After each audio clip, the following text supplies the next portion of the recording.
Students, can you hear me, bete? Please reply yes or no. Okay, thank you very much, bete. Yesterday कल की class में आपको पता ही है बेटे हमारा चैप्टर नंबर 4 जो था planning that has already been finished, खत्म हो चुका है वो। ठीक है, एक बार फिर से नजर डालते हैं फंक्शन ऑफ मैनेजमेंट क्या होते थे बेटे। ठीक है, तो देखिए फंक्शन ऑफ मैनेजमेंट आपके 5 टाइप के फंक्शन थे। मैनेजमेंट आपका 5 स्टेप का प्रोसेस होता था, जिसमें सबसे पहले आपका आता था प्लानिंग बेटे। ठीक है, प्लानिंग। सेकंड नंबर पे आता था बेटे ऑर्गेनाइजिंग। ऑर्गेनाइजिंग के बाद थर्ड नंबर पे आता था आपका स्टाफिंग। स्टाफिंग के बाद आपका आता था डायरेक्टिंग, दिशा निर्देश देना, डायरेक्टिंग बेटे। और फिफ्थ आपका आता है कंट्रोलिंग। तो बेसिकली अब ये 5 के 5 फंक्शन पे आपको एक स्टेप पे चैप्टर पढ़ना है, पूरा अच्छे से बेटे चैप्टर को स्टडी करना है। तो रिमेंबर कल आपका प्लानिंग चैप्टर कंप्लीट हो चुका है, फिनिश्ड हो चुका है। आज हमें बेटे अपना ऑर्गेनाइजिंग वाला लेसन स्टार्ट करना है। तो आज हमारा बेटे असाइनमेंट है 5th चैप्टर स्टार्ट करना, that is organising, right. Organising आज स्टार्ट होने जा रहा है बेटे। ठीक है, so we are doing chapter number 5 and it is called organizing बेटे। ऑर्गेनाइजिंग देखो, ऑर्गेनाइजिंग को हिंदी में कहते हैं संगठन तैयार करना बेटे। एक संगठन, एक संस्था तैयार करना बेटे। ठीक है, जैसे एक बिजनेस ऑर्गेनाइजेशन स्टार्ट होता है उसमें प्लानिंग होती है बेटे, तो अब उस बिजनेस ऑर्गेनाइजेशन को स्ट्रक्चर यानी कि ढांचा प्रोवाइड कराना होता है बेटे। जैसे ह्यूमन का स्केलेटन होता है वो हमारा स्ट्रक्चर है, उस ढांचे पर हम खड़े हो सकते हैं बेटे। ठीक है, उसी तरह ऑर्गेनाइजेशन को भी स्टैंड करने के लिए, ठीक है, मार्केट में स्टैंड करने के लिए, खड़ा होने के लिए एक स्ट्रक्चर की आवश्यकता होती है बेटे, और वो स्ट्रक्चर प्रोवाइड कराया जाता है ऑर्गेनाइजिंग के अंदर। So what is organising? Organising refers to providing structure to the organisation. ठीक है, प्रोवाइडिंग स्ट्रक्चर, ढांचा। ऑर्गेनाइजेशन को हमें एक ढांचा देना है बेटे, वेरियस पोस्ट क्रिएट करनी है, रिलेशनशिप क्रिएट करनी है, ऑब्जेक्टिव डिफाइन करने हैं। ठीक है, so organization refers to providing structure to the organization। तो ऑर्गेनाइजेशन को, संगठन को, संस्था को, कंपनी को स्ट्रक्चर प्रोवाइड कराना, ढांचा प्रोवाइड करना आपका ऑर्गेनाइजिंग कहलाता है बेटे। ऑर्गेनाइजिंग में देखिए काफी सारे स्टेप होते हैं, काफी सारे प्रोसेस होते हैं। सबसे पहले तो हम ऑब्जेक्टिव डिसाइड करते हैं कि ऑब्जेक्टिव हमारे क्या है। ऑब्जेक्टिव के बाद बेटे एक्टिविटीज का निर्धारण किया जाता है कि क्या क्या कार्य हमें करने हैं बेटे। फिर उन कार्यों की ग्रुपिंग्स की जाती है, सिमिलर कार्यों को एक सिमिलर ग्रुप में बांटा जाता है बेटे। उस ग्रुपिंग को हम डिपार्टमेंटलाइजेशन भी कहते हैं। तो ऑर्गेनाइजिंग के दौरान ही डिपार्टमेंटलाइजेशन होता है बेटे। एक पर्टिकुलर डिपार्टमेंट तैयार किया जाता है, फॉर एग्जांपल परचेज डिपार्टमेंट। ठीक है बेटे, तो ये परचेज डिपार्टमेंट तैयार करना ग्रुपिंग्स या डिपार्टमेंटलाइजेशन कहलाता है बेटे। परचेज डिपार्टमेंट तैयार करने के बाद देखा जाता है कि इस परचेज ऑफ डिपार्टमेंट में number of employees, number of personnel कितने शामिल किए जाएंगे बेटे, और उन नंबर ऑफ पर्सोनल को लीड करने के लिए एक मैनेजर अपॉइंट किया जाता है, इसका नाम होता है बेटे परचेज मैनेजर। ठीक है, तो ये परचेज मैनेजर कौन होता है? ये बॉस होता है, और इसके अंदर जो एम्प्लॉय होते हैं वो इसके सबॉर्डिनेट्स होते हैं। ठीक है, सबॉर्डिनेट्स होते हैं बेटे। तो ऑर्गेनाइजेशन के अंदर ये काम किया जाता है। ठीक है, वेरियस डिपार्टमेंट किए जाते हैं। इन डिपार्टमेंट क्रिएट करने को हम ग्रुपिंग्स भी कहते हैं बेटे। ठीक है, ग्रुपिंग्स भी कहते हैं। सबसे पहले तो एक्टिविटीज का निर्धारण होता है कि भाई कौन कौन सी एक्टिविटी परफॉर्म की जाएगी। फिर सिमिलर एक्टिविटीज के लिए एक पर्टिकुलर ग्रुप तैयार कर दिया जाता है। जैसे परचेज से रिलेटेड जितनी भी एक्टिविटी है वो सारा परचेज डिपार्टमेंट करेगा बेटे। सेल से रिलेटेड जितनी भी एक्टिविटी होती है वो सारा सेल डिपार्टमेंट करेगा। तो ऑर्गेनाइजेशन के अंदर हम स्ट्रक्चर देते हैं, डिपार्टमेंटलाइजेशन तैयार करते हैं, बॉस और सबऑर्डिनेट की जो रिलेशनशिप होते हैं वो डिफाइन करते हैं बेटे। ठीक है, बॉस और सबऑर्डिनेट में जो बॉस होता है, बॉस को हम सुपीरियर भी कहते हैं। तो सुपीरियर के जो भी ऑर्डर होते हैं बेटे वो सबऑर्डिनेट को फॉलो करने पड़ते हैं। ठीक है, बॉस ऑर्डर देता है, सबऑर्डिनेट उन ऑर्डर को फॉलो करते हैं बेटे। तो ऑर्गेनाइजिंग के दौरान ये सारा कार्य किया जाता है। तो आपको 2-4 इंपॉर्टेंट चीजें ध्यान रखनी है भाई। ऑर्गेनाइजिंग में हम करते क्या है, अपने ऑर्गेनाइजेशन को स्ट्रक्चर प्रोवाइड करा कर देते हैं बेटे। ऑर्गेनाइजिंग में एक्टिविटीज निर्धारित की जाती है, फिर एक्टिविटीज के बाद उनका डिपार्टमेंटलाइजेशन किया जाता है, और लास्ट में मोर इंपोर्टेंट बेटे रिलेशनशिप बिटवीन द एम्प्लॉय के बीच रिलेशनशिप डिफाइन की जाती है। रिलेशनशिप का मतलब है कौन बॉस होगा, कौन सबऑर्डिनेट होंगे, कौन सुपीरियर है, कौन सबऑर्डिनेट है। बॉस को हम सुपीरियर भी बोल सकते हैं या बॉस तो बोल ही सकते हैं, और जो सबऑर्डिनेट होते हैं वो बॉस के अधीन होते हैं और बॉस के ऑर्डर पर उन्हें काम करना होता है बेटे, ठीक है। तो ये होता है आपका ऑर्गेनाइजिंग, ठीक है। इसमें आपको ध्यान रखना है ऑर्गेनाइजिंग के दौरान ऑर्गेनाइजेशन को बेटे स्ट्रक्चर प्रोवाइड कराया जाता है। स्ट्रक्चर प्रोवाइड कराने के बाद एक्टिविटीज की ग्रुपिंग तैयार की जाती है और ग्रुपिंग के आधार पर बेटे डिपार्टमेंटलाइजेशन करके बॉस और सबऑर्डिनेट की रिलेशनशिप तैयार कर ली जाती है बेटे। तो देखिए मैं पढ़ देता हूँ मीनिंग ऑफ ऑर्गेनाइजिंग, बुक में स्टार्ट करते हैं बेटे, बुक होनी चाहिए सब बच्चों के पास। तो मीनिंग ऑफ ऑर्गेनाइजिंग हम पढ़ रहे हैं। After having decided about the first function of management planning, अब ये कह रहे हैं कि प्लानिंग करने के बाद, पहला फंक्शन परफॉर्म करने के बाद, प्लानिंग करने के बाद manager are responsible for designing an organisational structure.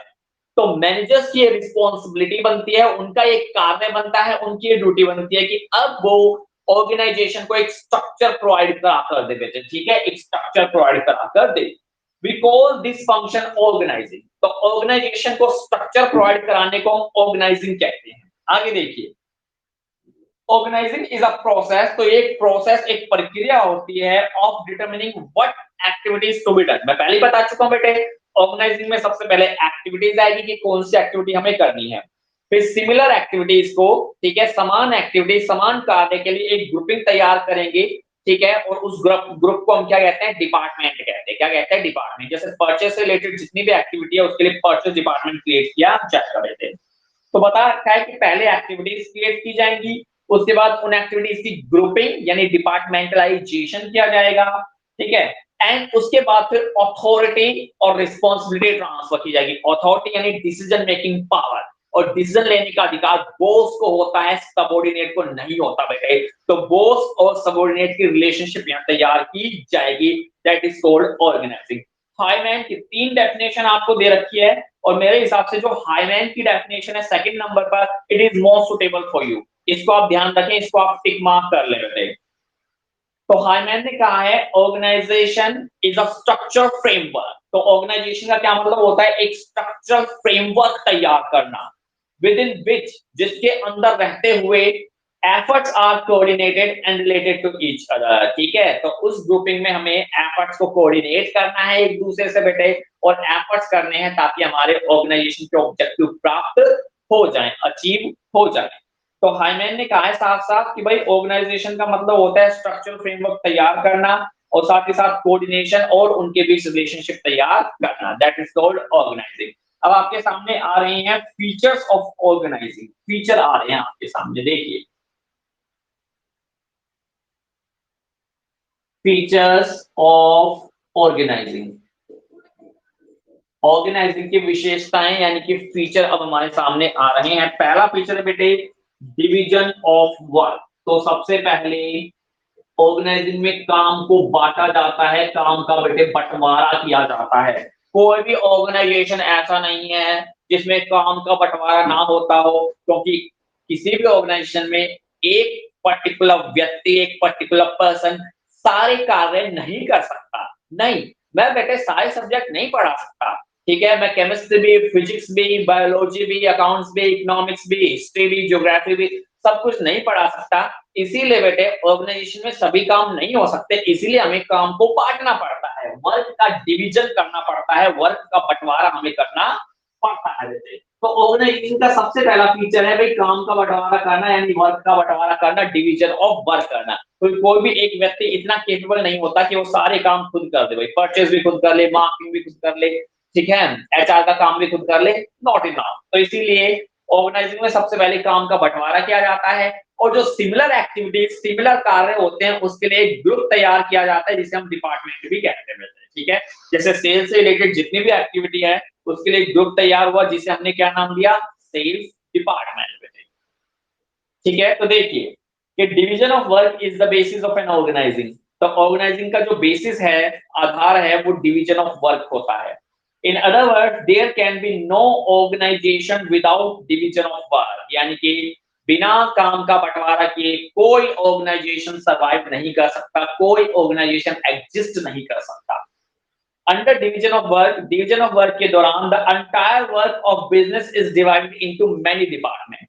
तो बेटे ऑर्गेनाइजिंग के दौरान हम क्या करते हैं, जो एंटायर वर्क होता है, पूरा कार्यभार होता है, उसे हम बेटे मैनी डिपार्टमेंट्स में बांट देते हैं। जैसे purchase related activity purchase department के पास जाएगी, sales related activity sales department के पास जाएगी, HR related activity HR department के पास जाएगी, finance related activity finance department के पास जाएगी। तो इस तरह बेटे सभी एक्टिविटीज को हम पर्टिकुलर डिपार्टमेंट में बांट देते हैं, डिवाइड कर देते हैं। The work of every department is further subdivided into sub work, और हर डिपार्टमेंट का जो कार्य होता है वो उसके अंदर सबऑर्डिनेट को दे दिया जाता है, सबऑर्डिनेट को सौंप दिया जाता है बेटे। ठीक है, तो सबसे पहला फीचर क्या था इसके अंदर, डिवीजन ऑफ वर्क। तो काम का बंटवारा किया जाता है और काम के बंटवारे को बेटे हर डिपार्टमेंट में या हर ग्रुप में बांट दिया जाता है। सेकंड है कोऑर्डिनेशन। तो भाई यहाँ पर कोऑर्डिनेशन स्थापित किया जाता है। कोऑर्डिनेशन में बता चुका हूँ आपको क्या होता है बेटे, समन्वय तैयार करना। ठीक है, सामंजस्य क्रिएट करना बेटे। समन्वय कैसे बनता है, जब सभी लोगों को इंफॉर्मेशन का समय पर पता लगना शुरू हो जाए, सभी लोगों के एफर्ट्स एक दूसरे को पता लगने शुरू हो जाए, एफर्ट्स में कोऑर्डिनेशन आ जाए, तो उसे हम क्या कहते हैं, कोऑर्डिनेशन कहते हैं बच्चे। ठीक है, तो देखिए अब ऑर्गेनाइजिंग में बहुत सारे डिपार्टमेंट तैयार किए जाते हैं, सभी डिपार्टमेंट में बेटे पोस्टिंग की जाती है, लोगों को लगाया जाता है, और साथ ही साथ सभी डिपार्टमेंट को एक दूसरे से कनेक्ट किया जाता है, एक दूसरे से उनमें सामंजस्य समन्वय बैठाया जाता है, ताकि बेटे ऑर्गेनाइजेशन के ऑब्जेक्टिव प्राप्त होते रहें। जब तक समन्वय नहीं बैठेगा, जब तक बेटे कोऑर्डिनेशन क्रिएट नहीं होगा, ऑर्गेनाइजेशन के ऑब्जेक्टिव प्राप्त करना असंभव हो जाएगा, इम्पॉसिबल हो जाएगा। असाइन डिफरेंट वर्क, तो ऑर्गेनाइजेशन में अलग अलग लोगों को अलग अलग कार्य दिए जाते हैं, but the aim of all these person happens to be same. लेकिन इन सभी व्यक्तियों को जो कार्य दिए गए हैं, उन कार्यों का एम, ऑब्जेक्टिव या पर्पस सेम है, और वो क्या है, ऑर्गेनाइजेशन के ऑब्जेक्टिव्स को प्राप्त करना, ऑर्गेनाइजेशन के ऑब्जेक्टिव को अचीव करना। Organisation ensure that the work of all person depend on each other even when through it happen to be different। तो ऑर्गेनाइजिंग के दौरान हम ये मेक श्योर करते हैं कि हर पर्सन का जो कार्य है बेटे वो एक ही ऑब्जेक्टिव के लिए किया जाए। देखिए सबके कार्य अलग अलग है, लेकिन ऑब्जेक्टिव केवल एक ही है। तो ऑर्गेनाइजेशन में हम मेक श्योर करते हैं कि सभी लोग उस कार्य को ऑर्गेनाइजेशन के ऑब्जेक्टिव प्राप्त करने के लिए करें, कोई अपने पर्सनल ऑब्जेक्टिव के लिए उस कार्य को ना करे। It helps in establishing the coordination. तो यही प्रक्रिया फिर हमें कोऑर्डिनेशन में सहायता करती है। हर लोग बेटे अपनी इंफॉर्मेशन को, अपनी सूचना को एक दूसरे के साथ शेयर करते हैं। सूचनाएं जब शेयर होती रहेंगी, सब लोगों को बेटे इंफॉर्मेशन का पता लगता रहेगा, तो उसे ही तो हम कोऑर्डिनेशन कहते हैं। ठीक है, if each and everyone getting the information at right time, it is called coordination. उसे ही हम कोऑर्डिनेशन कहते हैं। तो ऑर्गेनाइजिंग में पूरी व्यवस्था की जाती है भाई कि सभी डिपार्टमेंट के बीच कोऑर्डिनेशन बना रहे।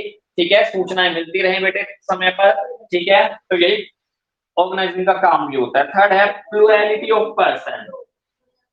प्लूरल, एक होता है सिंगुलर अकेला व्यक्ति, एक होता है प्लूरल यानी बहुत सारे व्यक्ति। तो ऑर्गेनाइजेशन में बेटे बहुत सारे व्यक्ति लगे होते हैं, कोई एक अकेला व्यक्ति तो होता नहीं, कोई एक अकेला व्यक्ति सारे काम नहीं कर सकता। He can not be expert in all the work. जैसे एक टीचर बेटे सभी सब्जेक्ट में एक्सपर्ट नहीं हो सकता, उसी तरह एक पर्सन भी ऑर्गेनाइजेशन में सभी कार्य में एक्सपर्ट नहीं हो सकता। तो इसीलिए कह रहे हैं प्लूरैलिटी ऑफ पर्सन। तो भाई ऑर्गेनाइजिंग में बहुत सारे लोग लगे होते हैं, कोई अकेला सिंगल व्यक्ति नहीं लगा होता। So this the plurality of persons. देखिए organisation is a group of many person. तो ऑर्गेनाइजेशन जो होता है वो कई लोगों का समूह होता है, कई लोगों का ग्रुप होता है। हु असेंबल, जो इकट्ठा हुए हैं, ये लोग इकट्ठा हुए हैं ताकि ऑर्गेनाइजेशन के ऑब्जेक्टिव प्राप्त हो सके बच्चे। तो ऑर्गेनाइजेशन मेनी पर्सन का ग्रुप होता है who assemble to fulfil a common purpose. Common यानी कि पूरे, जो सभी लोगों का पर्पस है, ऑर्गेनाइजेशन का पर्पस है बेटे। ठीक है, तो ऑर्गेनाइजिंग में बेटे मैनी लोग, मैनी पर्सन लगे होते हैं, उनका एक कॉमन पर्पस होता है। And individual can not create an organisation. एक अकेला व्यक्ति ऑर्गेनाइजेशन नहीं बना सकता, तो इसीलिए ऑर्गेनाइजेशन में प्लूरैलिटी ऑफ पर्सन होता है, बहुत सारे लोग लगे होते हैं बेटे। ठीक है, तो प्लूरैलिटी ऑफ पर्सन यहाँ पर होता है। फोर्थ फीचर देखिए ऑर्गेनाइजेशन का क्या है, कॉमन ऑब्जेक्टिव। सिंपल सी बात है भाई, जितने भी व्यक्ति आए हैं सभी का एक कॉमन ही ऑब्जेक्टिव है, और वो कॉमन ऑब्जेक्टिव क्या है बेटे, ऑर्गेनाइजेशन का ऑब्जेक्टिव प्राप्त करना। ऑर्गेनाइजेशन अपने ऑब्जेक्टिव को सभी लोगों को एक्सप्लेन करता है, सभी को बता देता है कि हमें क्या प्राप्त करना है, और जिस हिसाब से ऑब्जेक्टिव एक्सप्लेन करता है बेटे, फिर उसी हिसाब से उन्हें अचीव भी, प्राप्त भी किया जाता है।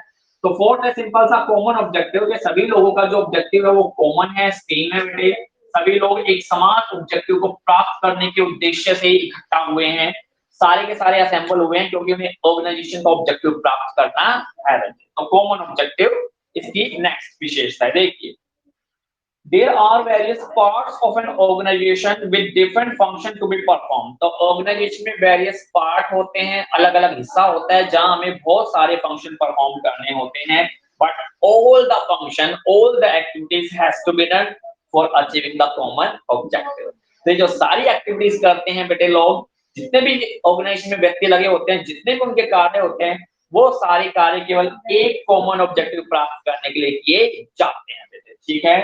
तो ये सारे के सारे जो ऑर्गेनाइजेशन का काम होता है कॉमन ऑब्जेक्टिव को प्राप्त करने के लिए किया जाता है बेटे। फिफ्थ है organisation is a machine of management. Machine का मतलब होता है सिस्टम से, ठीक है। तो ऑर्गेनाइजेशन एक सिस्टम है बेटे। तो ऑर्गेनाइजिंग इज अ मशीन। भाई देखो मशीन के जो पुर्जे होते हैं, ठीक है, वो जब चलते हैं तभी सारा कार्य काम होता है बेटे।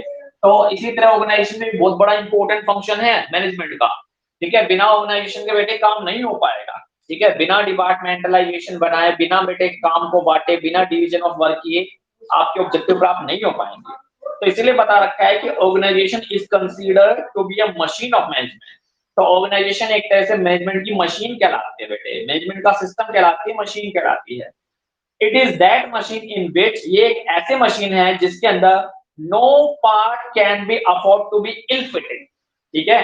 तो एक ऐसी मशीन है जिसमें कोई एक पार्ट भी इल यानी कि बीमार नहीं हो सकता, गलत, जैसे मशीन में कोई गलत पार्ट अगर फिट हो जाए बेटे तो पूरी मशीन बेटे काम नहीं कर पाती। उसी तरह ऑर्गेनाइजेशन में अगर कोई एक डिपार्टमेंट ढीला पड़ जाए, एक कोई डिपार्टमेंट बेटे गलत काम कर दे या ढीला पड़ जाए, ठीक है, या समय पर काम ना करे, तो उससे पूरा ऑर्गेनाइजेशन इफेक्ट होता है।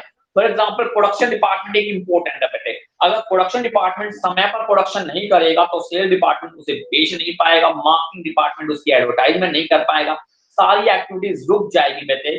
तो ऑर्गेनाइजेशन में जो हर पार्ट है वो बहुत इंपॉर्टेंट है। जैसे मशीन का हर पार्ट सही होना जरूरी है, उसी तरह ऑर्गेनाइजिंग में भी हर पार्ट, हर डिपार्टमेंट का एक समय पर ब्रिलियंट, एकदम एक्यूरेट होना जरूरी होता है। अगर वो ढीला पड़ गया बेटे तो पूरे ऑर्गेनाइजेशन को, ठीक है, नुकसान पहुंचेगा और ऑब्जेक्टिव प्राप्त नहीं होंगे।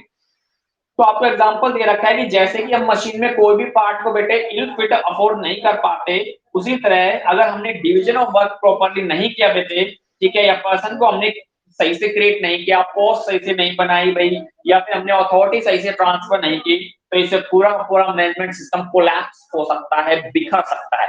कोलैप्स का मतलब बिखर जाना या डह जाना, ठीक है बेटे, डह जाना। तो पूरा मैनेजमेंट डह जाएगा अगर आपने ऑर्गेनाइजिंग में कोई केयरलेसनेस बरताई, कोई लापरवाही की, तो मैनेजमेंट पूरा फेल हो जाएगा, ऑब्जेक्टिव प्राप्त नहीं होंगे। तो इसीलिए हम ऑर्गेनाइजिंग को एकदम एफर्ट्स वाइज, ठीक है, एकदम बेटे अच्छे से हमें उन्हें परफॉर्म करना होता है। वहां पर हम लापरवाही, केयरलेसनेस अफोर्ड नहीं कर सकते, अदरवाइज पूरा मैनेजमेंट सिस्टम कोलैप्स हो जाएगा, बिखर जाएगा, डह जाएगा, ठीक है। तो ये थे फीचर। फीचर के बाद इंपॉर्टेंस अब हमें शुरू करनी है, ऑर्गेनाइजिंग की इंपॉर्टेंस वजह। तो ये तो थे हमारे फीचर्स। अब इंपॉर्टेंस देखिए, importance of an organising. Importance यानी कि महत्व या लाभ लेते हैं।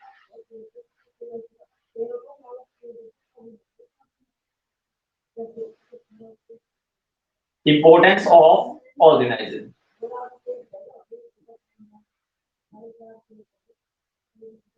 ठीक है बेटे।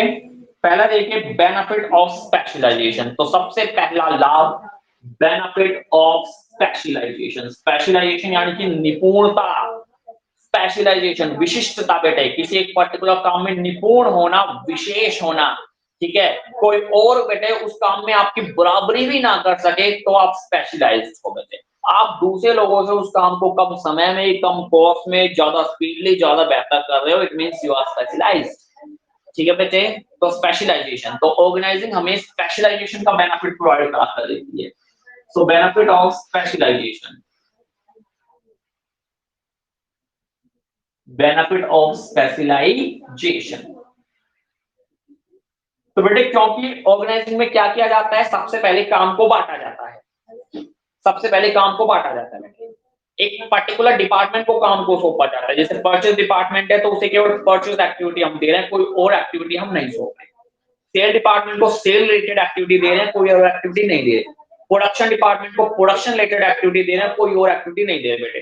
तो वो काम को कर करके परफॉर्म कर करके उस काम में एक्सपर्ट हो जाते हैं या स्पेशलाइज हो जाते हैं, या फिर हम पहले से ही एक्सपर्ट लोगों को अपॉइंट करते हैं, पहले से ही वो एक्सपर्ट है तो और काम को करके बेटे और एक्सपर्ट हो जाते हैं और स्पेशलाइज हो जाते हैं। इससे स्पेशलाइजेशन का बेनिफिट हमें मिलता है बेटे, सारी एक्टिविटी स्ट्रॉन्ग रहती है, सारे काम स्पेशलाइजेशन के साथ होते हैं, निपुणता के साथ होते हैं बेटे।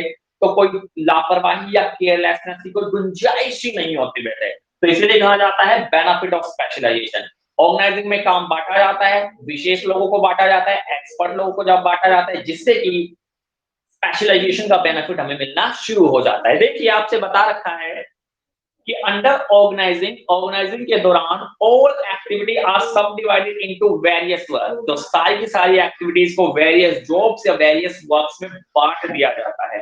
For all the sub work और सब देख, एक तो होता है बेटे मेन वर्क, जैसे कि परचेज एक मेन वर्क है। परचेज में भी हमें रॉ मटेरियल खरीदना है, कौन सा रॉ मटेरियल खरीदना है बेटे, किस सेलर से खरीदना है, अलग अलग काम होते हैं उसके अंदर भी। परचेज तो मेन टास्क है, मेन वर्क है, और बाकी वो जो काम वो उसके सब वर्क्स कहलाते हैं, सब वर्क्स कहलाते हैं बेटे। तो इसलिए कह रहे हैं कि एक तो होता है वेरियस वर्क, एक होते हैं उनके सब वर्क। तो उनके लिए कॉम्पिटेंट पीपल आर अपॉइंटेड, तो अच्छे कॉम्पिटेटिव पीपल्स को अपॉइंट किया जाता है, स्पेशलाइज्ड पर्सन को अपॉइंट किया जाता है, who become expert by doing particular job time and time again. तो बार बार समय के साथ उन जॉब को कर करके वो उस कार्य में एक्सपर्ट या निपुण हो जाते हैं। In this way, maximum work is accomplished in minimum span of time. तो कम से कम समय में minimum span of time में ज्यादा काम हो जाता है, और इससे ऑर्गेनाइजेशन को बेटे बेनिफिट ऑफ स्पेशलाइजेशन भी प्राप्त होता है, बेनिफिट ऑफ स्पेशलाइजेशन भी हमें मिल जाता है। ठीक है, तो ये था पहली इंपॉर्टेंट। सेकंड है clarity in working relationship, clarity create होना बेटे। ठीक है, तो सेकंड देखिए क्लैरिटी इन वर्किंग रिलेशनशिप। तो बेटे ऑर्गेनाइजिंग में सब व्यक्तियों को साफ साफ बताया जाता है कि आपको क्या करना है, और ये भी बताया जाता है कि कौन आपका बॉस है, आपको किसके ऑर्डर को फॉलो करना है बेटे। तो जब ये साफ साफ एक्सप्लेन किया जाता है तो वर्किंग रिलेशन में बड़ी क्लैरिटी आ जाती है। यहाँ वर्किंग रिलेशन का मतलब है बेटे who will be the boss, कि बॉस कौन है और सबऑर्डिनेट कौन है। बॉस को हम सुपीरियर भी कहते हैं बेटे, तो यानी कि सुपीरियर कौन है, मुझे कौन ऑर्डर देने वाला है, और कौन सबऑर्डिनेट है, यानी कौन ऑर्डर को फॉलो करने वाला है बेटे। तो साफ क्लियरली यहां डिफाइन किया जाता है कि who is the boss, who is the boss and who is the subordinate. तो यहाँ पर जो वर्किंग रिलेशनशिप है बेटे वो एकदम क्लियर होती है, किसी को कोई डाउट नहीं होता, किसी को कोई संदेह नहीं होता, सबको पता है किसको क्या करना है, कौन किसका बॉस है, कौन किसे ऑर्डर देगा, कौन किसका कहां मानेगा बेटे, सब चीज यहाँ क्लियरली डिफाइन की जाती है। इट मींस वर्किंग रिलेशनशिप यहाँ पर बिल्कुल क्लियरली डिफाइन कर दी जाती है। तो देखिए organising clarify the working relationship among the employ. तो एम्प्लॉय के अंदर वर्किंग रिलेशनशिप को क्लियरली डिफाइन करती है ऑर्गेनाइजिंग, साफ साफ बताती है who is the boss and who is the subordinate. It specify who is to report to him, साफ साफ बताया जाता है किसको किसे रिपोर्ट करना है, आपको किनको रिपोर्ट करना है, किनके प्रति आप अकाउंटेबल हो, जवाबदेही आपकी किसके प्रति बनती है, साफ साफ यहाँ बताया जाता है। Therefore, communication becomes effective. इसके बाद कम्युनिकेशन काफी इफेक्टिव बन जाता है। It also helps in fixing the accountability. Accountability का मतलब होता है जवाबदेही। इसके बाद बेटे व्यक्तियों की जवाबदेही भी फिक्स करना काफी इजी हो जाता है।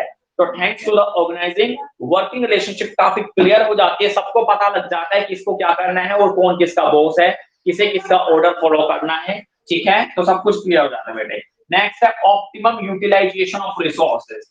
थर्ड फायदा, थर्ड एडवांटेज है ऑप्टिमम यूटिलाइजेशन ऑफ रिसोर्सेज बेटे। तो जो रिसोर्स आपके पास है, देखिए सबसे पहले तो रिसोर्स हमेशा स्कैर्स होते हैं, स्कैर्स यानी कि कमी, रिसोर्सेज की बेटे कमी देखने को मिलती है। ठीक है, और उन कम रिसोर्स को भी अगर आप वेस्ट करो बेटे तो फिर ये कहाँ की ठीक है, कहाँ का मतलब ये ऑब्जेक्टिव रहेगा, फिर कहाँ की ये समझदारी होगी बेटे। तो हमें रिसोर्स को वेस्ट नहीं करना, हमें उनका ऑप्टिमम यूटिलाइजेशन करना है, बेस्ट यूटिलाइजेशन करना है बेटे। रिसोर्स की जब वेस्टेज नहीं होते, सर्वोत्तम उनका प्रयोग किया जाता है बेटे, तो वो ऑप्टिमम यूटिलाइजेशन कहलाता है। तो under the process of organising, तो ऑर्गेनाइजिंग के दौरान, ठीक है, the entire work is divided into many small activity, तो पूरे काम को बेटे छोटे छोटे भागों में बांट दिया जाता है। There is a different employ performing every different job, हर काम को एक डिफरेंट एम्प्लॉय परफॉर्म करता है जो कि उस काम में एक्सपर्ट है, स्पेशलाइज्ड है। और सबको पता है एक स्पेशलाइज्ड व्यक्ति रॉ मटेरियल की वेस्टेज नहीं करता, टाइम की वेस्टेज, जिसको काम नहीं आता वो टाइम वेस्ट करता है, वो मटेरियल वेस्ट करता है, लेकिन जिसको काम आता है, जो स्पेशलाइज्ड है बेटे उस काम में, वो कभी भी मटेरियल को वेस्ट नहीं करता, वो हमेशा उसको ऑप्टिमम यूटिलाइजेशन करता है, बेस्ट यूज करता है। तो ऑर्गेनाइजिंग में हम हर काम को बेटे अलग व्यक्ति को देते हैं, और किन व्यक्ति को देते हैं, जो अपने काम में एक्सपर्ट है, निपुण है, ठीक है। By doing so there is no possibility of any activity being left out, तो ऐसा करने के बाद कोई भी कार्य नहीं छूट पाता, सारे कार्य का टाइम पर हो जाते हैं, ठीक है बेटे। And any possibility of unnecessary और डुप्लीकेशन ऑफ जॉब, ना ही कोई अननेसेसरी टास्क होती है, ठीक है, ना ही कोई अननेसेसरी टास्क होते बेटे, ठीक है, और ना ही कोई double duplication of activity perform होते, वो ये एक एक्टिविटी दो बार भी नहीं हो पाती। तो इसीलिए सारे के सारे रिसोर्स को सर्वोत्तम प्रयोग किया जाता है, बेस्ट यूज किया जाता है, उनको ऑप्टिमम यूटिलाइजेशन किया जाता है, ठीक है। तो बेटे मटेरियल हुआ, मशीन हुआ, फाइनेंस हुआ, ह्यूमन रिसोर्स हुआ, सभी को बेटे बेस्ट यूज किया जाएगा, ऑप्टिमम यूटिलाइजेशन उनका किया जाएगा, thanks to the organising. Fourth है अडेप्टेशन टू चेंज, अडॉप्ट करना यानी कि अपने आप को ढालना, अपने आप को परिवर्तित करना, अपने आप को चेंज करना। तो ऑर्गेनाइजिंग आपको सिखाता है अडेप्टेशन टू चेंज, आप अडेप्ट कर लेते हो बेटे, ठीक है, आप अडेप्ट कर लेते हो चीजों को, आप चीजों को अपने अनुसार ढाल लेते हो, आप उनके एनवायरनमेंट के अनुसार अपने आप को चेंज कर लेते हो। तो अडेप्टेशन टू चेंज, चेंज का मतलब होता है परिवर्तन जो बार बार होते हैं, एडेप्टेशन का क्या मतलब होता है, ढालना, अपने आप को उन परिवर्तनों के अनुसार ढालना, अपने आप को चेंज करना बेटे, ठीक है। जैसे गिरगिट रंग बदलता है बेटे, ठीक है, अपने आप को ढालता है एनवायरनमेंट में, वैसे ऑर्गेनाइजेशन को भी एक गिरगिट की तरह काम करना पड़ता है बेटे, ठीक है, अपने आप को बार बार चेंज करना पड़ता है, तभी वो मार्केट के अंदर सर्वाइव कर पाते हैं। आज का समय बेटे, ठीक है, चतुरता के साथ, क्लेवरनेस के साथ काम करने का है, ठीक है। तो इसीलिए हमें जो भी मार्केट में चेंज आते हैं उनके अगेंस्ट अपने आप को अडेप्ट करना है, अपने आप को उनके अनुसार चेंज करना है, ढालना है बेटे, तभी हम लॉन्ग रन में सर्वाइव कर पाते हैं। अगर चेंजेस के अनुसार हम अपने आप को नहीं डालते, रिजिड रह जाते हैं, स्थिर रह जाते हैं बेटे, अपने आप को चेंज नहीं कर पाते, तो हम मार्केट में बहुत पीछे रह जाते हैं, और फिर कोई भी हमें नहीं जानता, कोई भी हमें नहीं पहचानता। बहुत सारे एग्जाम्पल है इसके, आपको पता ही है। तो ऑर्गेनाइजेशन एक ऐसा प्रोसेस होता है which makes the organization capable of adapting any change। तो ऑर्गेनाइजिंग बेटे ऑर्गेनाइजेशन को किसी भी चेंज के प्रति अडेप्ट करना सिखाता है, ढालना सिखाता है, ठीक है। With the cost of the employ, तो एम्प्लॉय की जो भी कॉस्ट होती है उसके अनुसार अपने आप को ढालते हैं हम लोग। This become possible only because of the fact that there is a clear scalar chain of authority, और ऐसा इसीलिए पॉसिबल होता है क्योंकि क्लियर चेन ऑफ अथॉरिटी वहां पर डिसाइड किया। चेन ऑफ अथॉरिटी आपको पता होना चाहिए बेटे, हेनरी फ्योल का प्रिंसिपल आया था चेन ऑफ अथॉरिटी क्या थी, ठीक है। तो हेनरी फ्योल ने चेन ऑफ अथॉरिटी में बताया था कौन किसे रिपोर्ट करेगा, ठीक है, इस तरह से चेन ऑफ अथॉरिटी थी। ये होते आपके सुपीरियर, ये इसके सबऑर्डिनेट होते बेटे, ठीक है, बी सी डी ई। तो ये चेन ऑफ अथॉरिटी थी, ई पहले किसको रिपोर्ट करेगा, डी को, फिर सी को, फिर बी को, फिर ए को बेटे। तो प्रॉपर चेन ऑफ अथॉरिटी को हमें फॉलो करना पड़ता है, हेनरी फ्योल ने हमें सिखाया है। तो ऑर्गेनाइजिंग में भी प्रॉपर चेन ऑफ अथॉरिटी यहाँ डिफाइन की जाती है, सबको बताया जाता है कौन किसका बॉस है, कौन किसे रिपोर्ट करेगा, कौन किसको बेटे, ठीक है, अकाउंटेबल होगा, कौन किसको क्या कहेगा बेटे, ठीक है। तो इसीलिए तो यहाँ पर जो भी बेटे पोस्ट राइज होते हैं तो पोस्ट के प्रति अपने आप को ढा लेता है, क्योंकि हर पर्सन को बेटे हायर लेवल की रिस्पॉन्सिबिलिटी भी दी जाती है, ठीक है। हायर लेवल की रिस्पॉन्सिबिलिटी देने से वो उस लेवल पर तैयार हो जाता है, और मान लीजिए उस लेवल पर कोई और एम्प्लॉय ऑर्गेनाइजेशन छोड़कर जाता है, तो उस पोस्ट को एक्वायर करने के लिए नेक्स्ट बेस्ट कैंडिडेट आपका तैयार खड़ा है, नेक्स्ट बेस्ट कैंडिडेट आपका तैयार खड़ा है बेटे। तो इसीलिए जो भी चेंजेस आती हैं पोस्ट में उसे आसानी से अडॉप्ट कर लिया जाता है। तो बता रखा है कि भाई ये ऐसा पॉसिबल होता है क्योंकि चेन ऑफ अथॉरिटी क्लियर होती है, ठीक है, from top to bottom. Whenever a manager post fall and vacant, जब भी एक पोस्ट खाली होती है, कोई एम्प्लॉय छोड़कर जाता है, हिज इमीडिएट, ठीक है, immediate promotion can be employ, तो नीचे वाले पर्सन का प्रमोशन कर दिया जाता है। जैसे मान लीजिए बी और सी है, बी मान लो छोड़कर जाता है तो तुरंत सी उसको पोस्ट को अक्वायर कर लेगा, उसका प्रमोशन करके उस पोस्ट को भर दिया जाएगा बेटे। तो ऑर्गेनाइजिंग के जरिए जो भी चेंजेस आते हैं पोस्ट में, ठीक है, पोस्ट में जो चेंजेस आते हैं उन्हें आसानी से फिलअप कर लिया जाता है बेटे, ठीक है। तो इसीलिए ये हमें सिखाता है एडेप्टेशन टू चेंज, क्योंकि नेक्स्ट बेस्ट कैंडिडेट जो है वो आपकी जॉब लेने के लिए एकदम तैयार होता है। आगे है फिफ्थ, इफेक्टिव एडमिनिस्ट्रेशन। तो इसका फिफ्थ फायदा, फिफ्थ एडवांटेज है इफेक्टिव एडमिनिस्ट्रेशन। एडमिनिस्ट्रेशन यानी प्रशासन, ठीक है, चलाना, मैनेज करना। तो जो एडमिनिस्ट्रेशन है वो काफी इफेक्टिव रहता है यहाँ पर, ठीक है, काफी अच्छे से आप बेटे प्रशासन को चला सकते हैं, ऑर्गेनाइजेशन को चला सकते हैं, मैनेजमेंट काफी अच्छे से कर सकते हैं अगर आपने प्रॉपर ऑर्गेनाइजिंग की है तो बेटे, ठीक है। कि ऑर्गेनाइजिंग में एक मैनेजर को बेटे 7 या 8 कैंडिडेट दिए जाते हैं, उन पर आपको कंट्रोल करना है। देखिए जब आपको ज्यादा एम्प्लॉय दे दिए जाए, एक मैनेजर के पीछे 50 या 60 एम्प्लॉय दे दिए जाए, तो उसे कंट्रोल करना थोड़ा मुश्किल हो जाता है। लेकिन ऑर्गेनाइजिंग में बेटे proper span of management adopt किया जाता है और एक मैनेजर को, ठीक है, जितने लोगों को वो इफेक्टिवली कंट्रोल कर सकता है उतने ही लोग दिए जाते हैं, तो काफी अच्छा एडमिनिस्ट्रेशन यहाँ पर हो सकता है। देखिए it has generally been observe that, तो जनरली ये चीज ऑब्जर्व की जाती है that there is always a condition of doubt about the authority of the manager, कि कई बार बेटे मैनेजर की अथॉरिटी, अथॉरिटी तो आपको पता ही है decision making power, decision making power को हम अथॉरिटी कहते हैं बेटे।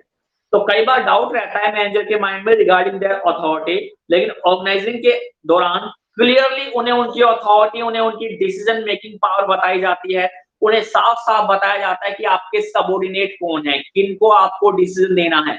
सबऑर्डिनेट को साफ-साफ बताया जाता है कौन आपका बॉस है, किनके डिसीजन आपको मानने हैं। सबऑर्डिनेट को साफ-साफ डिफाइन किया जाता है आपकी जवाबदेही किसके प्रति अराइज होती है। तो यहाँ जो रिलेशनशिप है वो क्लियरली डिफाइन कर दी जाती है बेटे, ठीक है। It is also made clear as whom shall a manager order to a particular job, साफ साफ बताया जाता है कि एक मैनेजर एक काम के लिए किसे ऑर्डर देगा बेटे, ठीक है।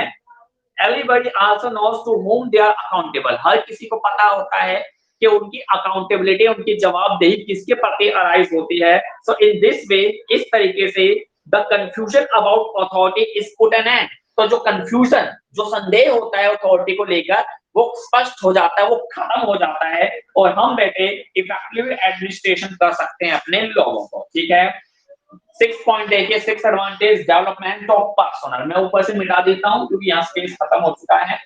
तो छठा एडवांटेज आपके सामने आ रहा है, ठीक है, डेवलपमेंट ऑफ पर्सनल। डेवलपमेंट का मतलब विकास, और एक व्यक्ति का विकास जब होता है बेटे जब वो नेक्स्ट जॉब के लिए अपने आप को तैयार करता है, वो हायर रिस्पॉन्सिबिलिटी के लिए तैयार कर रहा है बेटे।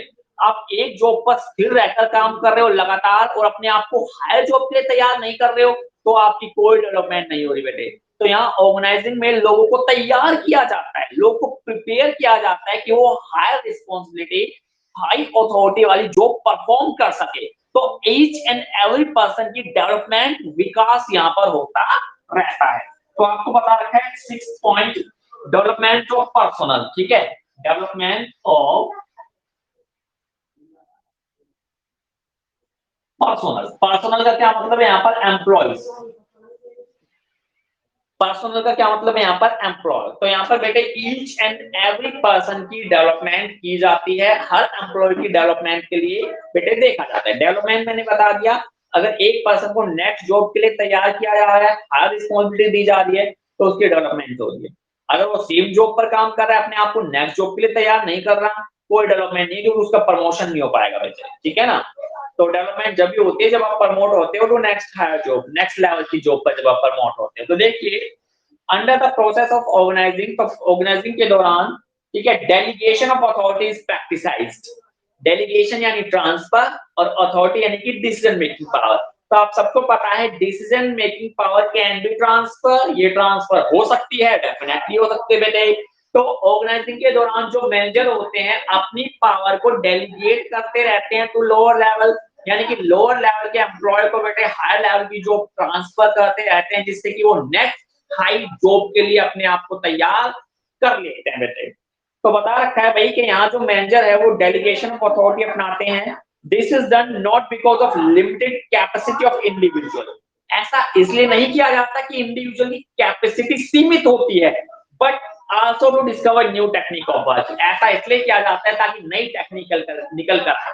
हो सकता है आप जिस टेक्निक से उस काम को कर रहे हो, आपने जब उसे सबऑर्डिनेट को दिया तो उसने दूसरी टेक्निक से उस काम को कर दिया और उसकी टेक्निक ज्यादा बेटर रही बेटे। तो नई नई टेक्निक डिस्कवर करने के लिए हम रिस्पॉन्सिबिलिटी को ट्रांसफर कर देते हैं, अथॉरिटी को ट्रांसफर कर देते हैं बेटे, ताकि वो भी डिसीजन ले सके और अपने आप को नेक्स्ट जॉब के लिए तैयार कर सके बेटे। It provide opportunity of taking the decision to the subordinate. तो बेटा अथॉरिटी ट्रांसफर करने से सबऑर्डिनेट को डिसीजन मेकिंग पावर मिलती है, उन्हें एक अपॉर्चुनिटी मिलती है कि वो डिसीजन ले सके बेटे।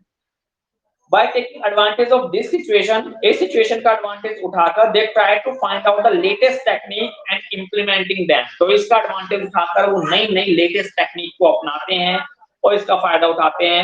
इससे बेटे उनकी ग्रोथ होती है और डेवलपमेंट भी होती है। तो इस तरह ऑर्गेनाइजिंग पर्सनल की डेवलपमेंट में भी कारगर सिद्ध होती है बेटे, काफी अच्छा हथियार के रूप में सिद्ध होती है। सेवंथ है एक्सपेंशन एंड ग्रोथ। एक्सपेंशन यानी कि विस्तार। तो ऑर्गेनाइजिंग के दौरान बेटे ऑर्गेनाइजेशन का विस्तार करना एंड उनकी ग्रोथ करना काफी आसान हो जाता है, क्योंकि हर एम्प्लॉय को हाई लेवल के लिए तैयार किया जाता है बेटे।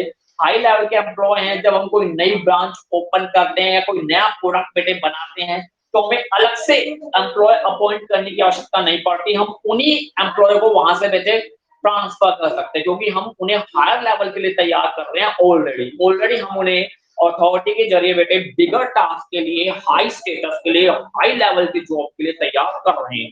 इससे ऑर्गेनाइजेशन का एक्सपेंशन और ग्रोथ करना काफी आसान हो जाता है, क्योंकि उन्हें अलग से नए एम्प्लॉय अपॉइंट नहीं करने पड़ेंगे। उनके प्रीवियसली अपॉइंटेड एम्प्लॉय ही वो कार्य कर देंगे, क्योंकि उन्हें हमने नेक्स्ट जॉब के लिए ऑलरेडी तैयार कर दिया है। देखिए, the process of organising allow the employ the freedom to take the decision. तो ऑर्गेनाइजिंग के दौरान बेटे एम्प्लॉयज को फ्रीडम मिलती है कि वो डिसीजन ले सकते हैं, ठीक है, which help them to grow is well, जिससे उनकी ग्रोथ, उनकी पर्सनल ग्रोथ होने में भी काफी सहायता मिलती है। They are always ready to face the new challenge. वो नए चैलेंज को फेस करने के लिए अपने आप को तैयार रखते रहते हैं। वो तैयार रखने के नया चैलेंज आएगा, मैं उसे पूरा करूंगा और अपना प्रमोशन करवाऊंगा, अपनी ग्रोथ करवाऊंगा बेटे, ठीक है। This situation can help them in the development of enterprise. उनकी इस सिचुएशन से एंटरप्राइज की भी डेवलपमेंट होती है, ठीक है। This helps in increasing the earning capacity of enterprise. इससे एंटरप्राइज की अर्निंग कैपेसिटी बढ़ती है और पूरे ऑर्गेनाइजेशन की एक्सपेंशन, पूरे ऑर्गेनाइजेशन की ओवरऑल डेवलपमेंट भी हो जाती है।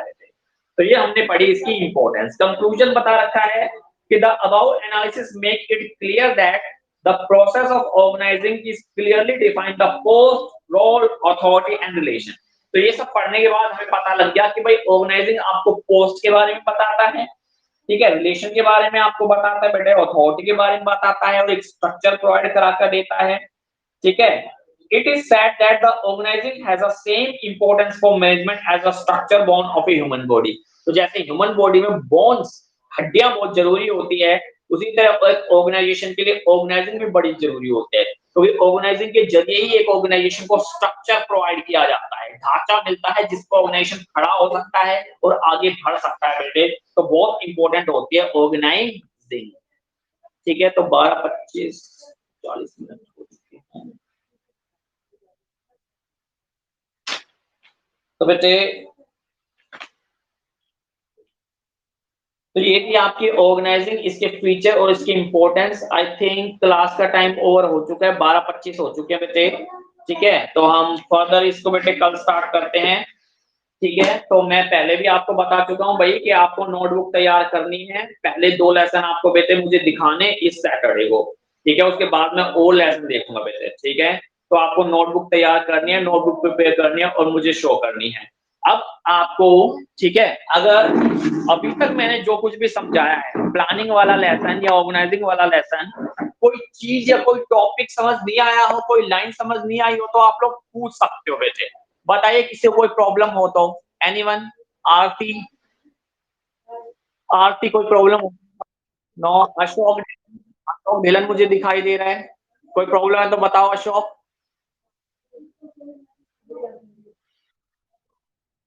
प्रियंका मुझे दिखाई दे रही है, प्रियंका, प्रियंका कोई प्रॉब्लम? प्रियंका, साक्षी मुझे दिखाई दे रही है यहाँ पर, साक्षी कोई प्रॉब्लम? साक्षी, नेहा, नेहा कोई प्रॉब्लम है? नेहा, मोहित, आरजू, बेटा किसी को कोई प्रॉब्लम है तो पूछ सकते हैं आप लोग।